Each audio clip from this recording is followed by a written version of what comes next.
غزہ میں پچھلے ایک سال سے اسرائیل کوئی 42,000 لوگوں کو شہید کر چکا ہے، جس میں بچے اور عورتیں سب شامل ہیں۔ لیکن اسرائیل آخر فلسطین کے اس علاقے میں اتنا ظلم کیوں کر رہا ہے؟ اصل میں یہودیوں کی ہولی کتاب توریت میں لکھا ہے کہ ایک دن یعقوب علیہ السلام، جنہیں اسرائیل کے نام سے بھی جانا جاتا ہے، جو آج سارے یہودیوں کے اینسسٹر سمجھے جاتے ہیں، وہ ایک دن فلسطین کے علاقے میں سفر کر رہے تھے تو راستے میں ایک رات وہ ریسٹ کرنے کے لیے ایک پتھر پر سر رکھ کر سو گئے، جہاں انہوں نے ایک خواب دیکھا، اور اس خواب کو یہودیوں کی ہسٹری میں بہت امپورٹنٹ رول حاصل ہے۔ انہوں نے خواب دیکھا کہ جس پتھر پر وہ سر رکھ کر سو رہے ہیں، وہاں پر زمین سے آسمان کی طرف سیڑھیاں ہیں، جس پر بہت سارے فرشتے بہت تیزی سے اوپر اور نیچے جا رہے ہیں۔ یعقوب علیہ السلام نیند سے بیدار ہوئے اور کہا کہ یہی علاقہ اللہ کا اصل گھر ہے اور اسی علاقے سے خدا کی طرف پہنچا جا سکتا ہے، تو مطلب یہودیوں کے لیے فلسطین کے اس علاقے کی اتنی بڑی امپورٹنس ہے۔ اسی لیے اس فلسطین کے علاقے کو حاصل کرنے کے لیے یہودی آج کسی بھی حد تک جا سکتے ہیں۔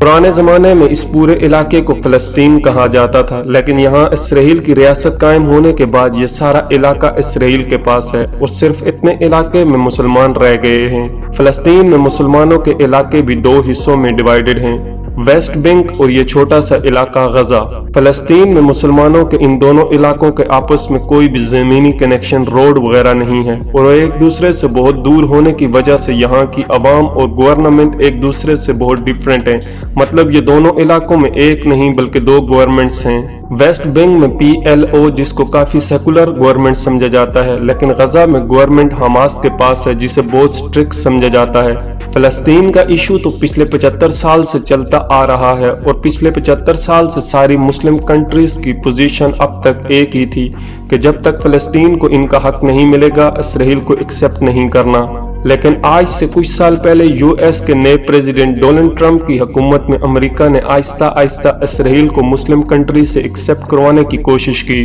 جسے ابراہیمک اکارڈ کا نام دیا گیا ہے۔ ابراہیمک اس لیے کیونکہ مسلمان اور یہودی دونوں ابراہیم علیہ السلام کو ایک سچا پیغمبر مانتے ہیں۔ امریکہ کے پریشر ڈالنے کے بعد عرب ممالک نے اپنی پبلک کے خلاف جا کر اسرائیل کو ایکسپٹ کرنا شروع کر دیا، تو سب سے پہلے UAE، بحرین، موراکو، عمان، ان سارے عرب کنٹریز نے اسرائیل کو ایکسپٹ کر دیا، اور جو بھی مسلم کنٹری اسرائیل کو ایکسپٹ کر لیتی، امریکن گورنمنٹ انہیں اسپیشل ایڈ بھی دیا۔ مطلب سوڈان کے اسرائیل کو ریکنائز کرنے کے بعد امریکہ نے انہیں $1.2 بلین کا لون دیا اور انہیں ٹیررزم ایکسپورٹ کرنے والی کنٹری کی لسٹ سے بھی ہٹا دیا۔ موراکو کے اسرائیل کو ایکسپٹ کرنے کے بعد امریکہ نے موراکو کے ڈسپیوٹڈ علاقوں کو بھی ایکسپٹ کر لیا، جس کے بعد آہستہ آہستہ ساری مسلم کنٹریز، پاکستان، بنگلہ دیش، انڈونیشیا، سب پر پریشر ڈالا گیا کہ وہ بھی اسرائیل کو ایکسپٹ کریں، اور ایسا لگ رہا تھا کہ دنیا کا سب سے بڑا عرب ملک سعودیہ عربیہ بھی اسرائیل کو ایکسپٹ کرنے ہی والا ہے، کیونکہ محمد بن سلمان نے کہا تھا کہ سعودیہ کے لیے اسرائیل سے زیادہ ایران خطرہ ہے، اور یہ بھی پاسبل تھا کہ اگر سعودی عرب اسرائیل کو ایکسپٹ کر لیتا تو اس کے بعد باقی ساری مسلم کنٹریز نے بھی اسرائیل کو ایکسپٹ کر لینا تھا۔ اس کے علاوہ پچھلے کئی ڈیکیڈز سے اسرائیل مسلمانوں کے علاقوں میں بہت چلاکی سے سیٹلمنٹ بنا رہا تھا، مطلب بہت ہی چلاکی سے یہودیوں کو مسلمانوں کے علاقوں میں سیٹل کروا رہا تھا، جس سے فلسطین میں یہودی زیادہ اور مسلمان کم ہو جائیں، جسے یونائٹڈ نیشنز اور پوری انٹرنیشنل کمیونٹی بار بار اللیگل قرار دے رہی تھی۔ اس چھوٹے سے ملک اسرائیل کو دنیا میں کوئی بھی نہیں روک سکا۔ ان ساری چیزوں کی وجہ سے پوری دنیا میں یہ کہا جا رہا تھا کہ اب فائنلی فلسطین کا مسئلہ ہمیشہ کے لیے دفن ہو جائے گا اور اسرائیل پچھلے 75 سال کی جنگ جیت جائے گا۔ تو آخر آج سے ایک سال پہلے 7 اکتوبر کو غزہ کو کنٹرول کرنے والے حماس نے اچانک اسرائیل پر حملہ کر دیا، اور ان کے فائٹرز اسرائیل میں داخل ہو گئے اور انہوں نے وہاں 1130 لوگوں کو قتل کیا، اور غزہ سے باہر آلموسٹ 24 کلومیٹر کا علاقہ قبضہ کر لیا، جو اسرائیل کے سائز کے حساب سے بہت بڑا علاقہ ہے، اور 150 یہودیوں کو پکڑ کر واپس غزہ میں ہوسٹیج بنا کر لے گئے، جس کے بعد پوری دنیا میں نیوز پھیل گئی کہ حماس نے اسرائیل پر بہت بڑا ٹیررسٹ اٹیک کیا ہے، اور کہا کہ انہوں نے بہت سارے سویلینز اور بچوں اور عورتوں کو بھی قتل کیا۔